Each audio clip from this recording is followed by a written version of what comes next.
Where to begin? That final part of the episode. That hit. That hit me right in the chest. Like, I cried. I did. I cried. Like, I cried last week with what happened to, Erlin Smith. But that Armin scene was incredibly powerful. It was such a powerful moment because it's a perfect conclusion to Armin's character, but also to summarize who he is and how he is someone that never runs away. He continues to fight no matter what, and he will use any means to be able to make sure that his friends, his family, everybody can make it out okay. It's an incredible moment when you see what happens to him. It's sad, too, because throughout watching the episode, you're just constantly thinking, like, this can't be happening, this can't be happening, this can't be happening, someone's gonna save him, someone's gonna come in and save him, that's what you're thinking. But as the episode continues on, and you just see Armin getting literally burnt by, Bert, there's a pun there, I did not mean that, but basically, he's getting just fried, and it's heart-touching. It's sad, because this man holds on as long as he can. And the whole reason why he did that was, once again, to weaken Bert, for he cannot use the Colossal Titan, because he was getting skinnier. But also to give enough opening for Eren to come in and slice the back of the neck of the Colossal Titan, for Eren can rip Bert out. Like I said, it's a really sad moment. It shows once again how much courage Armin had. Many used to think that he was a coward. He was someone that couldn't accomplish things. He freaks out at critical moments. And once again, people were actually saying that in the last episode, is that Armin, when it counts, he always freaks out, and, he just becomes like a shell, like a bubble boy or something. He just regresses. And just seeing how he stood up and sacrificed himself was so powerful, because a small boy that seems like it was pointless. When he charged Bert, and Bert's just looking at this man. He's like, why? Why are you doing this? And he's just looking at the state of everyone fighting Reiner. He's like, they obviously can't back you up. He looks at Eren. Eren's down there on the ground. He can't move. He's incapacitated. They look at what's going on with Levi and everybody else that's fighting the Beast Titan. When you see that entire situation, he realizes no one's really coming to back him up. And so he's like, so this man, he's doing anything he can. He's basically just here to die. And it's just a sad moment, really. And technically, Bert wasn't wrong with what he was thinking. Like, he wasn't wrong with what Armin was doing. Armin was just there, basically just waiting to die. He was just holding off long enough before that did happen. And his life had to be sacrificed just for Eren to get the Colossal Titan down. And this is also a big distinction, like a difference or contrast to Erlin Smith and Armin. And I think that's very important for that moment, is that, once again, if we look at the last episode, you have it to where Erlin Smith, he was someone that, obviously, he led the charge with his people, and the calm man fooled himself. He literally fooled himself, basically, to that point to where he charged out there on the front lines, because he said such a good speech. And he did believe in humanity. He did lay down his life for the greater good. But at the end of the day, though, he still was selfish. He was trying to be selfish throughout majority of his life. And his life, even though he did kind of cast away his life and he was trying to be selfless, Armin's death is very different. He was someone that was always selfless. And in a way, he died in a selfish manner, but it was for the greater good. Like, it's hard to explain. Basically, a selfish man like Erlin Smith became selfless and died like he did, while a selfless man like Armin died selfishly. Like, he died, and obviously Eren wouldn't want the man to die. He just went against, Eren's will or everybody's will. Nobody would probably obviously let Armin die, but he was very selfish. He's like, I have to be selfish. I have to be selfish with my life and throw it away just for everybody else can live. It's a critical moment, and I think it's just so sad to see that moment where Eren walks up to Armin and he just sees this charred remains. It's...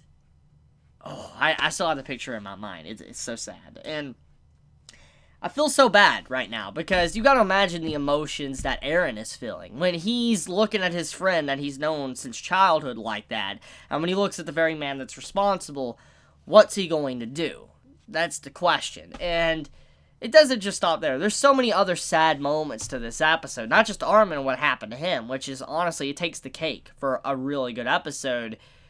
It's the beginning of the episode as well. Obviously, the charge keeps going forward. Erlin Smith and his charge, his death charge, continues. And right at the beginning, since he's leading his men, you know, he dies first. Like, he drops first. Instantly gets shredded, hits the ground. And it's super sad because a character we've known for a very long time just instantly drops like that. But it holds significance that because of that sacrifice, his men continue to charge forward. And you see all of the individual characters, these new recruits, the Survey Corps, charging forward towards the Beast Titan. And it was very significant. It was a very important scene to show how the Beast Titan feels about it, but also how they felt. They were mad dashing at him. It was honestly insanity. It's scary in a way. And seeing how they were just charging forth, not caring, just continuing to push their horses, to push themselves to get to the Beast Titan, to hold off as long as they can, to be a distraction, says a lot. Basically, what I can easily say about this episode is that this is the end of the Survey Corps. The Survey Corps is effectively dead after this episode. You can't really call it a Survey Corps when you only have maybe like a handful of people still left alive. Like Hanji, we have, John, we have Connie, we have Potato Girl, Mikasa, and we have Levi and Eren. 7, 8 people, so there's really not that many people left. So, I mean, when you think about it, it's sad. It's really, really sad to think that the Survey Corps is done. They're all gone. There's nobody that's really left now. So, yeah, there is no way to fight again. They would have to recruit more people, which obviously after seeing the death count, many probably won't want to join just because of how bad it is, even if they do win, so to say, because obviously this isn't the end. This is obviously just a stepping stone for future events, because you got to think about it. Obviously the Beast Titan and the Armor Titan and the Colossal Titan, they came from somewhere. Not within the wall, but outside the wall. So we know there's obviously more out there. So because of that, this isn't the end. Even if they take down, okay, just let's say everything goes right from this point onward. Colossal Titan taken down. Reiner, the Armor Titan taken down. And also seeing the Beast Titan taken down. Even if they all get taken down, one after another, it doesn't change the fact that there is still another enemy out there. And they obviously do not have the troops to fight that. That's the danger here. So it's scary. It's really scary. And it's so sad on how Levi interacts in the middle of the episode when he finally reaches the Beast Titan, and you just see how he fillets the Beast Titan, puts him on the ground so quickly, and you see the Beast Titan basically thinking to himself, like, the one soldier I should worry about is Levi. He's like, what human? I should be worried about one human? That's what he's thinking. And Levi comes in and just shreds the man, rips him out and everything.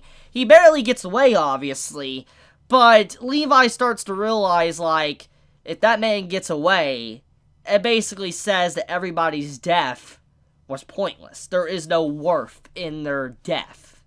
It undermines everything they did, basically, because that was the whole point of the charge, is that they all knew they were going to die, but they were dying with the thought in their mind that the Beast Titan, all of them would be wiped out and it would save humanity.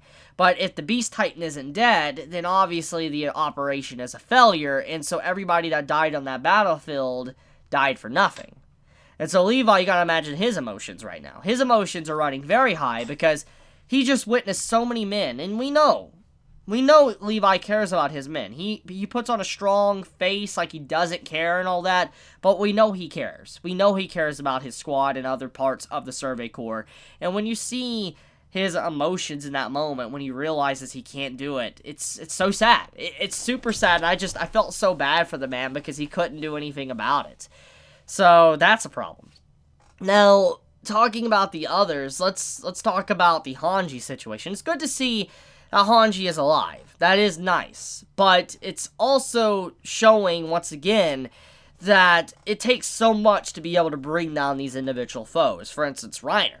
Like, they finally got his jaw open, and he got shot point blank. Honestly, it would be amazing if the man actually survived something like that. Despite how he's able to change his nervous system around, it would still be impressive if he is able to survive a blast like that. And it makes you start wondering what's going to happen with Bert as well. I mean, now that, Eren has, Bert, is he going to instantly end him? Is there something else that's going to happen? Questions start to raise up. But I think that's pretty much about it. It's a good episode, like I said, and I think easily this is going to be remembered as one of the best episodes of the series. Armin's sacrifice is so important and so sad because you wouldn't think a character like that would do that, but he did. And so I love this episode for that. And I think many that have been anime only for a very long time are going to be truly just surprised and amazed by this episode. So let me know your thoughts in the comments below. If you enjoy my content, please subscribe. If you like this video, please leave a like. And if you want to get notified for whenever I upload a video, please click the bell icon down below, because for some reason, even if you click the subscribe button, you don't always get notified. So if you want to get notified, hit that bell icon. And with that, Chibi out.